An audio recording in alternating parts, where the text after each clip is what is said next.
त्वमादिदेवः पुरुषः पुराणः त्वमस्य विश्वस्य परम निधानम वेत्तासि वेद्यं च परम च धाम त्वया ततं विश्वमनंत रूप वायु यमः अग्निवर्णः शशांकः प्रजापतिस्त्वं प्रपितामहस्य नमो नमस्तेस्तु सहस्रकृत्वा पुनश्च भूयोऽपि नमो नमस्ते। वसुदेवसुतं देवं कंसचाणूरमर्दनं देवकी परमानंदम श्रीकृष्णं वंदे जगद्गुरुं श्रीकृष्णं वंदे जगद्गुरुं। कृष्णाय वासुदेवाय हरे परमात्मने प्रणतक्लेश नाशाय गोविंदाय नमो नमः गोविंदाय नमो नमः। हम सभी भगवत गीता के इस विशेष ज्ञान सत्र में भगवत गीता ज्ञान की चर्चा करते हैं और नित्य प्रति एक अध्याय पर चर्चा होती है। वर्तमान समय में जो अध्याय चल रहा है वो अध्याय संख्या 14 है और इसे गुणत्रय विभाग योग के नाम से जाना जाता है। कल के सत्र में हम सभी ने इस श्लोक संख्या 5 पर चर्चा की थी और विगत कई दिनों से इस श्लोक संख्या 5 पर चर्चा चल रही है और आज की चर्चा भी इसी परिप्रेक्ष्य में चलेगी। इसमें श्री भगवान ने कहा प्रकृति संभवा सत्वम रजस्तम इति गुणाः प्रकृति संभवा। सत्व रजतम 3 गुण प्रकृति से संभव होते हैं, इसलिए प्रकृति के संबंध में जो विचार है वह हमारे द्वारा प्रकट किया जा रहा है। आप सभी श्रद्धालु जनों का और गीता प्रेमी महानुभावों का हमारी ओर से हार्दिक अभिनंदन और उपस्थित महानुभावों को भगवान श्री गोविंद की कृपा प्राप्त हो, ऐसी हमारी भगवान गोविंद से प्रार्थना है।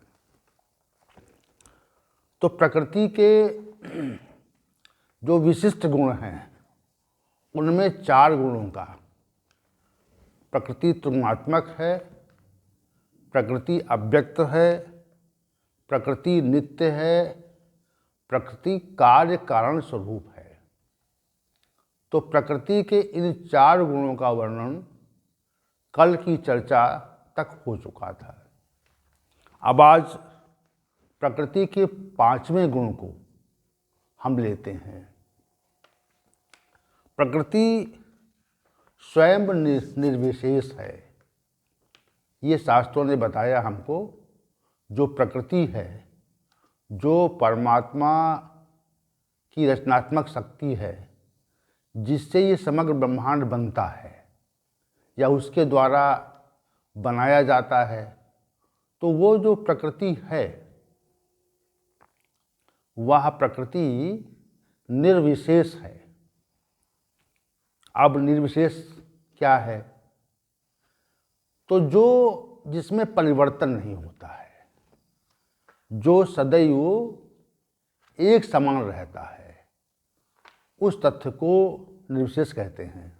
जैसे ये शब्द, ये जो पद है, ये परमात्मा के लिए भी प्रयुक्त होता है कि परमात्मा सदैव एक स्वरूप में रहता है, उसके स्वरूप में कोई कभी परिवर्तन नहीं होता। तो परमात्मा को भी हम सभी निर्विशेष कहते हैं। वैसे ही प्रकृति के लिए भी शास्त्रों ने कहा कि प्रकृति निर्विशेष है, उसके स्वरूप में कोई परिवर्तन नहीं होता। ये सहज भाव है इसका। अब इस पे हम चर्चा करते हैं, देखते हैं कि प्रकृति कैसे निर्विशेष है और कैसे इसके स्वरूप में कोई परिवर्तन नहीं होता। क्योंकि प्रकृति अव्यक्त है और इसका जो दूसरा गुण था अव्यक्त, वो प्रतीत नहीं होती। तो जो वस्तु प्रतीत नहीं होती उसको हम निर्विशेष मान लें, उसके रूप में परिवर्तन नहीं होता। जैसे आकाश जो है वह हमको प्रतीत होता है और आकाश का जो नीलापन है, आकाश का जो नीलापन है वह सदैव एक ही रंग लिए होता है। जैसे वायु है तो वायु हमको प्रतीत नहीं होती, उसका हमको आभास होता है। तो वायु का जब हमें आभास होता है तो चूंकि वो प्रतीत होती नहीं है, इसलिए हम ये नहीं कह सकते कि वह एक समान रहती है। लेकिन जो वस्तु प्रतीत, जैसे कोई वस्तु है, अगर हमको दिखे, एक वस्तु को आज हमने देखा और एक वस्तु को हमने एक माह बाद देखा, तो उस वस्तु में कोई परिवर्तन हुआ कि नहीं, उसके स्वरूप, रंग रूप, आकार में कोई परिवर्तन हुआ कि नहीं, ये तथ्य वस्तु को देखने से ज्ञात हो जाता है। परंतु जो वस्तु हमको दिखती नहीं है, जो सत्ता हमको प्रतीत नहीं होती है, तो उस संबंध में निर्णय कैसे हो सकता है कि ये एक रूप है? क्योंकि प्रकृति अव्यक्त है, प्रतीत नहीं होती, जैसे परमात्मा प्रतीत नहीं होता। तो जो परमात्मा प्रतीत नहीं होता, परमात्मा प्रतीत नहीं होता, तो जो परमात्मा प्रतीत नहीं होता तो उसको शास्त्रों ने कहा ये एक रूप रहता है। वैसे ही प्रकृति भी प्रतीत नहीं होती, परंतु वो एक रूप रहती है, ये शास्त्रों ने बताया हमको। अब इसका जो उनके कथन का क्या आधार है, ऐसा क्यों कह रहे हैं? ऐसा इसलिए कहते हैं कि ये जो समग्र ब्रह्मांड है, जो प्रकृति के द्वारा उत्पादित है, तो प्रकृति के द्वारा उत्पादित समग्र ब्रह्मांड जो है वह तो नित्य परिवर्तनशील है। उसमें जो भी वस्तुएं हैं, जो भी जीव हैं, वो सभी परिवर्तनशील हैं। लेकिन जो सत्ता इसका निर्माण करती है वह एक ही स्वरूप में रहती है। क्यों रहती है? क्योंकि वो प्रकृति कारण है और जो ये ब्रह्मांड है ये कार्य है, पृथ्वी कार्य है। तो जो कारण तत्व है, जो कारण तत्व है उसमें उसके स्वरूप में परिवर्तन नहीं होता है। यदि उसके स्वरूप में परिवर्तन हो जाए तो उसमें विकृति आ जाएगी। विकृति से ही किसी के स्वरूप में परिवर्तन होता है और उसी को सामान्य भाषा में विकार कहा जाता है। जिसमें विकार नहीं है, तो ये जो समग्र सृष्टि है, पृथ्वी आदि हैं या अन्य जो ग्रह उपग्रह हैं, नक्षत्र हैं, सूर्य चंद्र हैं, तो इनमें नित्य परिवर्तन हुआ करता है। तो चूंकि प्रकृति मूल है इसके, उसके मूल में है, तो प्रकृति में विकार हो करके ही यह सब रचना आपको प्रतीत होती है। तो ये सब प्रकृति की विकृति कहा जाता है इसको। तो प्रकृति में कोई विकार नहीं होता, इसलिए प्रकृति में विकार न होने के कारण शास्त्रों ने इसे कहा ये एक रूप रहती है ये। तो प्रकृति का जो निर्विशेष गुण है वह विशेष है, इसे हमने समझना चाहिए। क्योंकि यहाँ प्रकृति संभवा पद है, तो प्रकृति के संबंध में हमारी चर्चा हो रही है। प्रकृति संभवा, प्रकृति से उत्पन्न होते हैं, तो जिस प्रकृति से उत्पन्न होते हैं उस प्रकृति को जब तक हम समझते नहीं हैं, जब तक हम जानते नहीं हैं, तब तक हम अन्य तथ्यों को जान नहीं सकते। इसलिए हम प्रकृति की चर्चा कर रहे हैं यहाँ पे। तो अब यहाँ पे जो पांचवा गुण था वह निर्विशेष है, और शास्त्रों ने ये बताया कि निर्विशेष होने के साथ ही वह समस्त धर्मों का आश्रय भी है।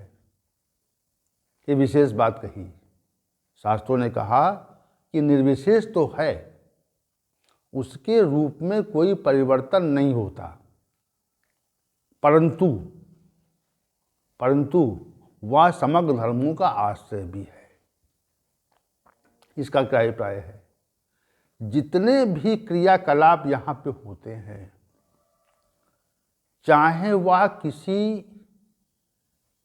व्यक्ति के द्वारा किए जाएं, किसी भी अन्य प्राणियों के द्वारा किए जाएं, किसी भी वनस्पति में हो, किसी भी जड़ तत्व में हो, जैसे नदियों में जो जल बहता है, ये है नदियों का जल, नदियों में जल का बहना नदी का धर्म है। तो इसका आश्रय कौन है?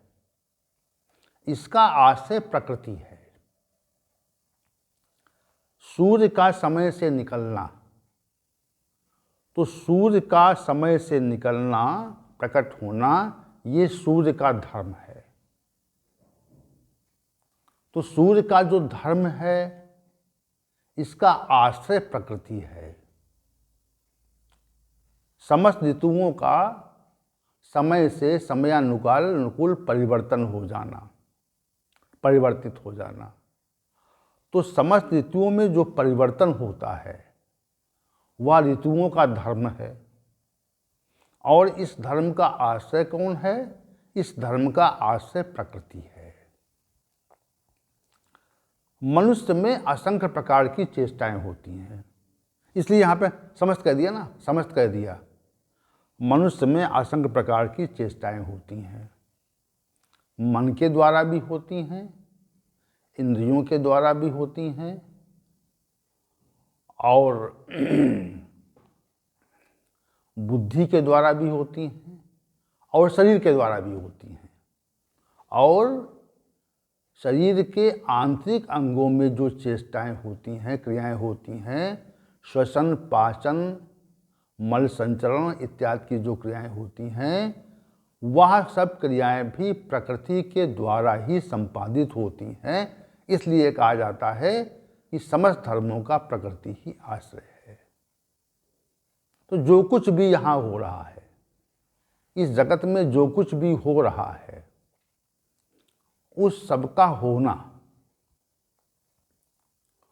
उस सबका चलना, उसमें किसी भी प्रकार का कोई परिवर्तन न हो, वो हो समस्त प्रकार की जो क्रियाएं हैं वह चलती रहें, वह चलती रहें, और चलने के साथ में उन पर नियंत्रण भी स्थापित रहे।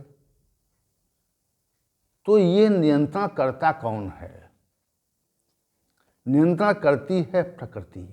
जैसे मनुष्य के द्वारा जो असंख्य कर्मों का प्रतिपादन होता है, इस पे आप थोड़ा सा विचार कीजिएगा। इस संसार में असंख्य मनुष्य हैं, इस संसार में असंख्य मनुष्य हैं, और उन असंख्य मनुष्यों के द्वारा क्षण प्रतिक्षण असंख्य प्रकार के कार्य किए जा रहे हैं। तो जो भी कार्य असंख्य मनुष्यों के द्वारा असंख्य प्रकार से किए जा रहे हैं, वह सबके सब कार्यों का संकलन प्रकृति की व्यवस्था में होता है। प्रकृति उसको संकलित करती है और उसके उपरांत किस कर्म का क्या परिणाम होता है, इसका भी विनिश्चय प्रकृति ही करती है।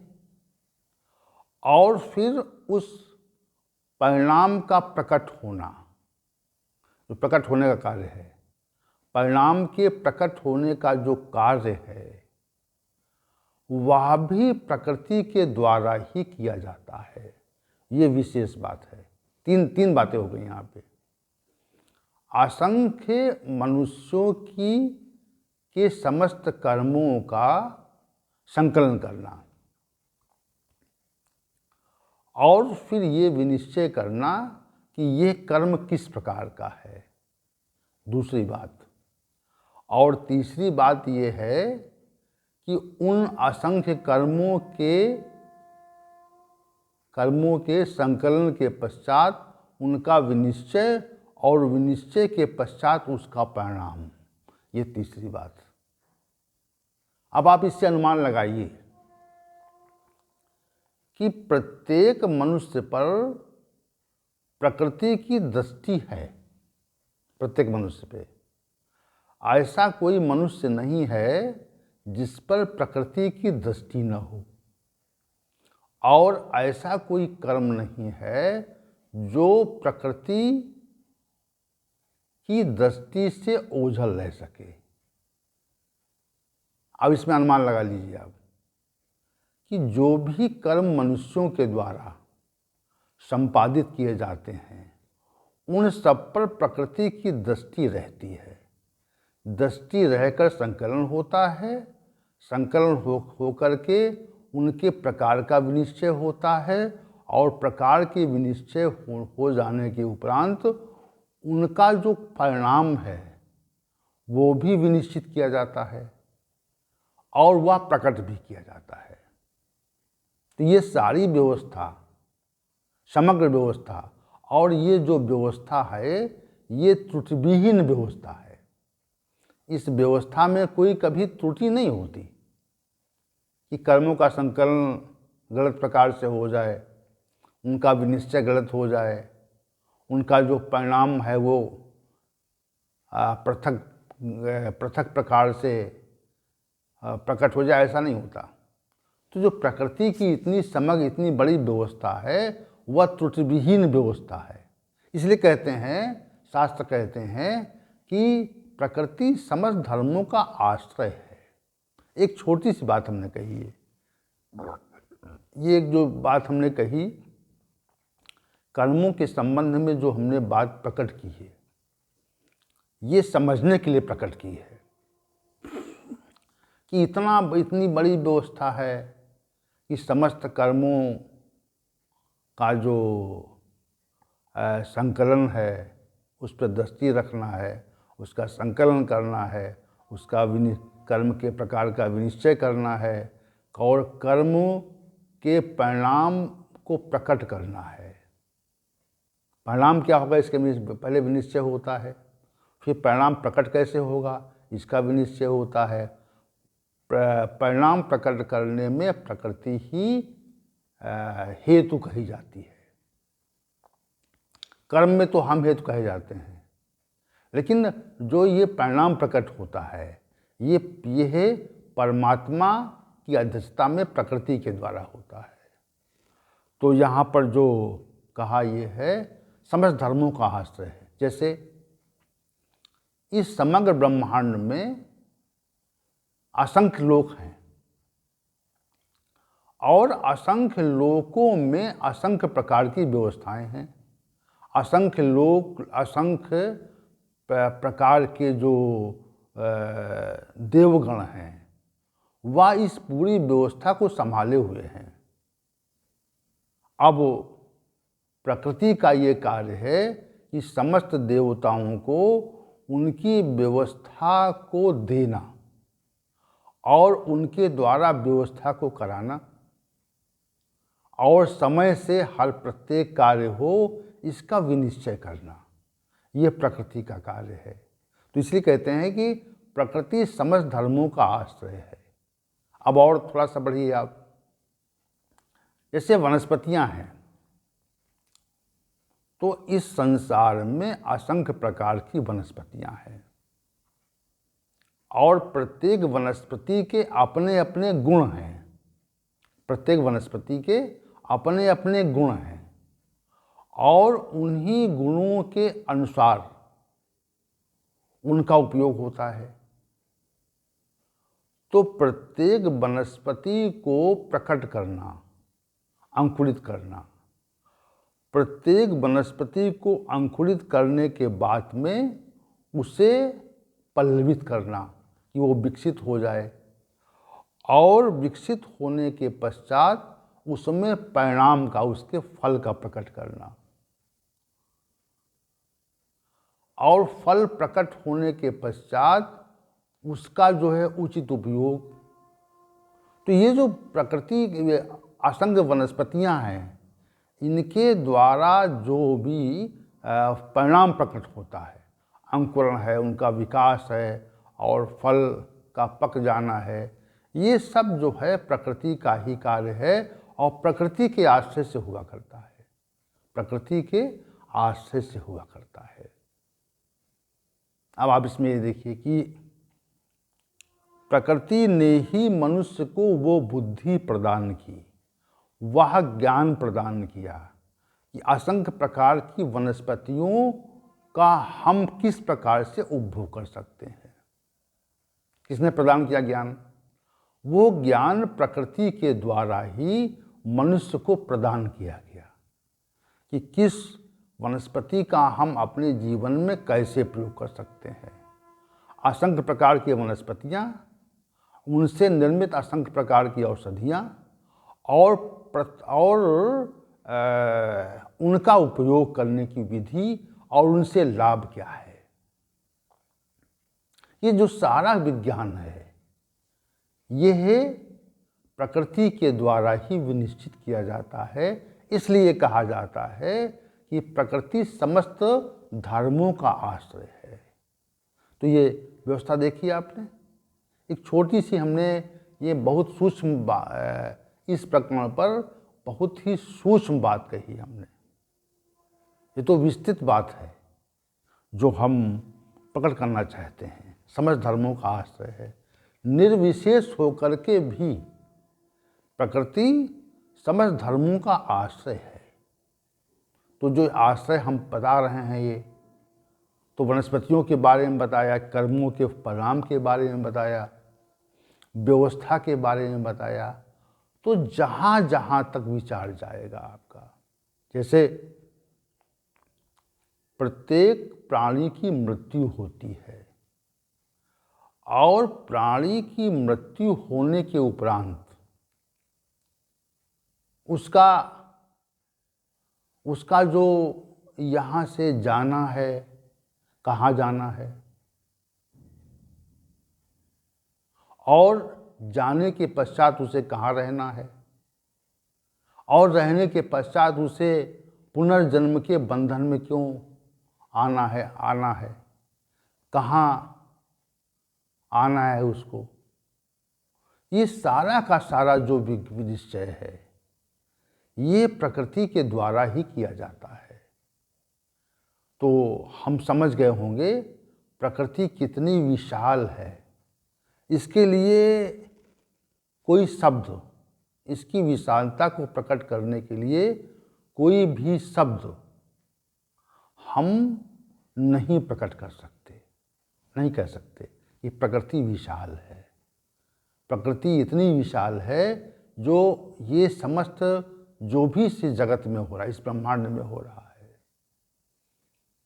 जैसे समुद्र है, अथाह समुद्र का निर्माण करना और उसमें असंख्य जीवों को निर्मित कर देना और फिर असंख्य प्रकार की व्यवस्था को निश्चित करना। अब एक छोटा सा जलचर समुद्र के मध्य है, समुद्र के मध्य प्रकट भी होता है वो, और वहाँ से भी असंख्य था जल के सागर में उसे भोजन मिल जाता है। और वहाँ वो जीवित भी रहता है। तो ये जो सारी व्यवस्था, समग्र व्यवस्था है, वो प्रकृति के द्वारा ही संपादित होती है। असंख्य अथाह सागर को प्रकट करना और उसमें जो क्रियाएं हो रही हैं, जैसे ज्वार भाटा आता है, अन्य प्रकार की क्रियाएं होती हैं, तो वो सब क्रियाएं का जो आश्रय है वहाँ भी प्रकृति ही है। इसलिए शास्त्रों ने ये कहा कि प्रकृति ही समस्त धर्मों का आश्रय। ऐसा कोई धर्म नहीं है जिसका आश्रय प्रकृति न हो। प्रकृति ने ही सब कुछ उत्पन्न किया है। तो ये विशेष बात है। तो प्रकृति की जो विशालता है उस संबंध में हमारी चर्चा चल रही। चूँकि यहाँ पर जो प्रकृति संभवा पद है, प्रकृति से उत्पन्न होते हैं, 3 गुण प्रकृति से उत्पन्न हो जाते हैं। तो 3 गुण प्रकृति से उत्पन्न होते हैं और 3 गुणों को उत्पन्न करने वाली प्रकृति क्या है, कौन है, कौन सत्ता है, और गुणों को उत्पन्न करने वाली वो सत्ता कितनी विशिष्ट है जिसको हम समझ नहीं पा रहे हैं। तो प्रकृति के द्वारा 3 गुण उत्पन्न होते, इसलिए प्रकृति को हम विशेष रूप से यहाँ पर संपादित कर रहे हैं। प्रकृति के बारे में भी जो विशेष चर्चा हो रही है इसीलिए हो रही है कि ये जो जगत है ये त्रिगुणात्मक है और जो त्रिगुण हैं वह प्रकृति के द्वारा ही उपार्जित कर दिए गए हैं। विशेष बात है ये। तो प्रकृति के द्वारा उपार्जित तीन गुणों से ही ये समग्र जगत चल रहा है। और जो सत्ता चल रही है तो उस सत्ता में त्रिगुण ही आधार हैं। तो ऐसे त्रिगुण को प्रकट करने वाली जो सत्ता है, प्रकृति क्या है, इस विषय की विहंगम चर्चा चल रही है। तो आज के अभी तो प्रकृति के संबंध में और भी चर्चा चलेगी, क्योंकि हम ये चाहते हैं भगवान श्री गोविंद के आश्रय से कि प्रकृति को हम अधिक से अधिक व्याख्यापित करें। क्योंकि जब तक हम प्रकृति को समझेंगे नहीं तब तक हम ये जान नहीं पाएंगे कि प्रकृति